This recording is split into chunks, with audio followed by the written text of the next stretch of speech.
दावा बड़े कान बोल काम करो बोले देर हो गया से कुआ दे जो दे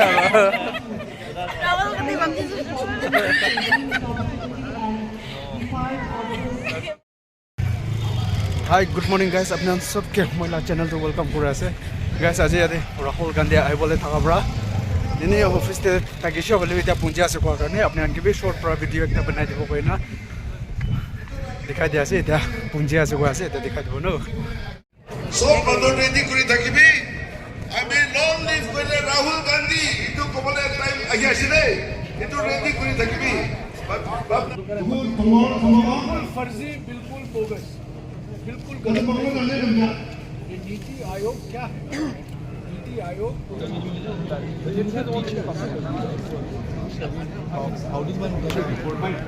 छोटे ग्रुप में रुकिए वहाँ ज्यादा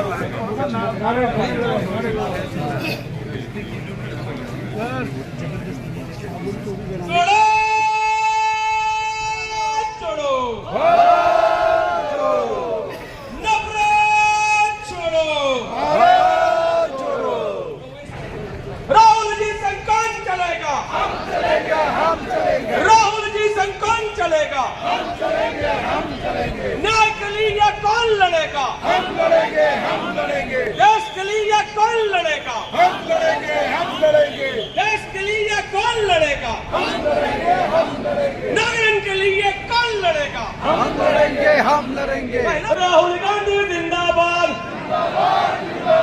नागालैंड जिंदाबाद पूरा भारत जिंदाबाद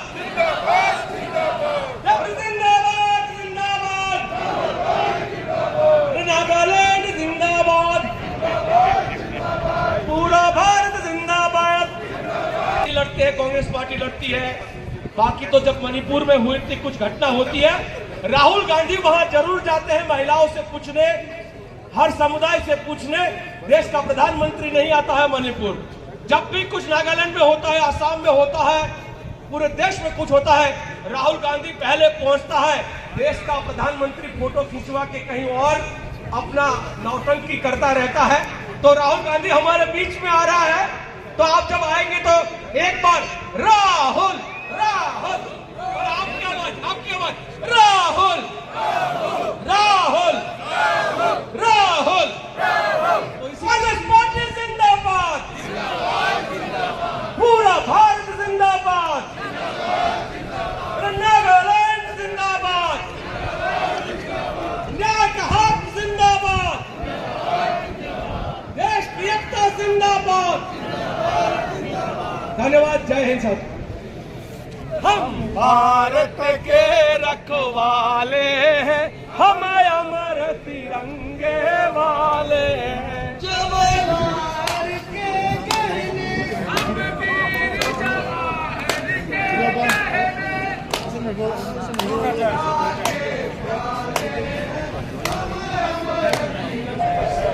Near Watery Junction, Watery House Junction. Tomorrow, Anongji, the word Machaki Ba, Bella Shisha, Kizuba, Rinma, Idaxener, Kampler.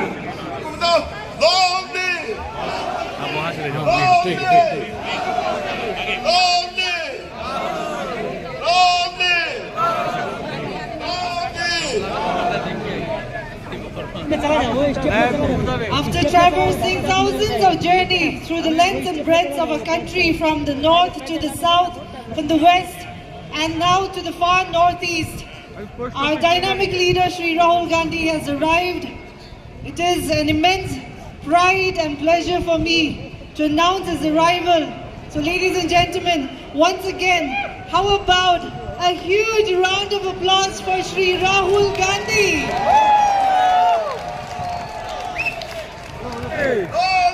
Rahul Gandhi Rahul Gandhi Rahul Gandhi Rahul Gandhi Rahul Gandhi Rahul Gandhi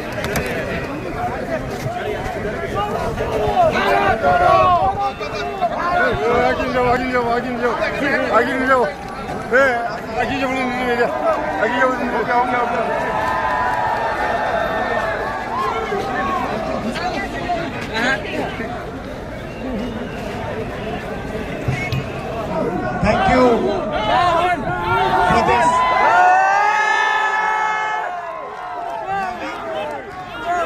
and affectionate Naga style welcome. I've now been traveling in your state for 2 days, and I must tell you, I've had a really special time. Last year, we walked from Kanyakumari to Kashmir in the BHARAT JODO YATRA to bring the people of India together, different religions, different languages, different cultures, different ideas. We brought them together. And we thought that we should do a similar yatra from east to west. And we wanted to send a message. We wanted to send a message that the Northeast is as important as any other part of India. It doesn't matter if the population is less, but the importance has to be the same.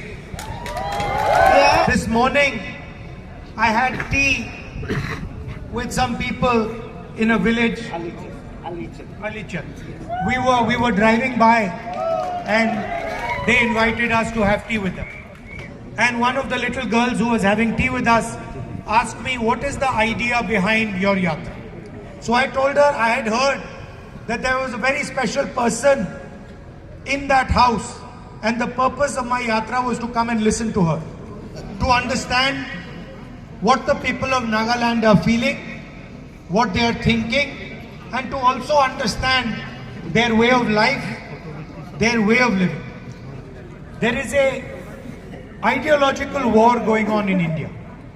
The RSS and the BJP are attacking all the different cultures in this country. I can see while I'm driving through these roads, your history, your culture, your tradition, your way of life. In fact, just now, when I was giving, but just before I gave my speech, I was told that the people understand English. That's a good thing. But I wanted my speech translated in Naga language. Because this is the language you use to talk to each other. So I have to respect it when I come here. And I do the same when I go to Karnataka, or when I go to Bengal, or to Kerala. And this is the language and the culture that the RSS and the BJP are attacking and disrespecting. What you speak, who you worship, what you eat, your marriage traditions, these are your traditions. These are nobody else's business. As an Indian person, it is my duty to respect these cultures, these traditions, these histories. I'm almost ashamed to tell you that after what has happened in Manipur, the Prime Minister of India has not gone there. As an Indian person, I'm ashamed that my Prime Minister has not been to Manipur yet. Their politics have torn the state apart. They have divided the state. They have weaponized the state. They have burnt the state, and they cannot even step foot in the state. And that is the idea of the BHARAT JODO NAYAY YATRA. For the people of Nagaland to have to drive through these roads is injustice to the youngsters, to the old people of Nagaland. It is a betrayal of the people of Nagaland. How are we expected to bring a positive future to the young people of Nagaland with these routes? You say that there are competitive exams in India. You say that, for example, the IIT is a competitive exam.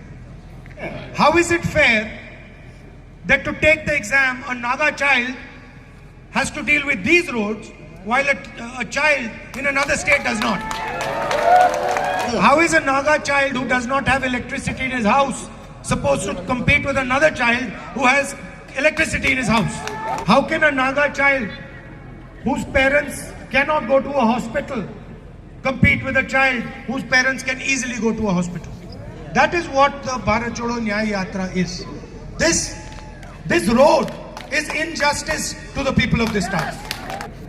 And the idea of the Yatra is to bring attention of the entire country to the people of Manipur, to the people of Nagaland, to the people of Assam, to the people who are not part of the development that is taking place. 2 or 3 people are controlling the entire business system in the country. I want to ask the question, why none of India's leading companies is owned by a Naga? You have Mr. Adani, you have Mr. Ambani. There are 500 of the biggest companies in India. Not one of them has a Naga leadership. How can you say you are running a fair system? So that is the aim of the Yatra. And I also see here that there are people from Nagaland, there are also people from the rest of India. People from Bihar, people from UP. And I am proud to say that the Naga people treat everybody with respect and affection. So your tradition, your emphasis on equality, these are assets for the Indian nation, for India. The rest of India should come and see the way people are treated in Nagaland. Another thing I have noticed, that when there are Naga people standing in a line, there's no pushing and pulling. There's thousands of people here. No pushing, no pulling, everybody is giving space to everybody else. Meaning what? You respect each other. You respect each other's space and you respect each other's ideas. This is the type of India that we are trying to build. So I thank you and your forefathers for showing us the way forward. And it's an honor for me to speak to you here today. And I will never forget in my entire life the love and affection that you have shown me. I spoke about the injustice that the Prime Minister did to Manipur by not visiting Manipur. And I'd also like to speak about the Naga Accord that the Prime Minister had committed to 9 years ago. I said I'm ashamed that the Indian Prime Minister did not go to Manipur. I'm equally ashamed that the Indian Prime Minister made a commitment to the people of Nagaland 9 years ago and has done nothing about it. If you don't have a solution, you should not lie and say you have a solution. You can say that we have to work towards a solution. We will work towards a solution. But you must not lie to the people of Nagaland. And so, I would like to tell you that we understand that your issues are very serious and there is a requirement for a solution. A solution cannot be brought without having trust of the people of Nagaland, without having a discussion with the people of Nagaland. So I am quite sad having to say that what the Prime Minister committed to 9 years ago is an empty promise. And I also would like to tell you that we are committed to doing the hard work that is required to get a solution for you. And I will also make another commitment to you that after the Yatra is over, I will come and spend a few days in Nagaland with you. Talking to the people in more detail, talking to the youngsters and understanding what their aspirations and dreams are. You are straightforward, decent, honest people. I'm also like you. And I just want to tell you that you have a soldier in New Delhi called Rahul Gandhi. If you need me to raise anything in Parliament, if you want me to put any of your issues on the table in Parliament House, I'm more than happy to do it. And the young people here, especially the young girls standing over there, I want to tell you that you should enter politics and give Nagaland a new vision for the future. Thank you very much. Kana Pillai.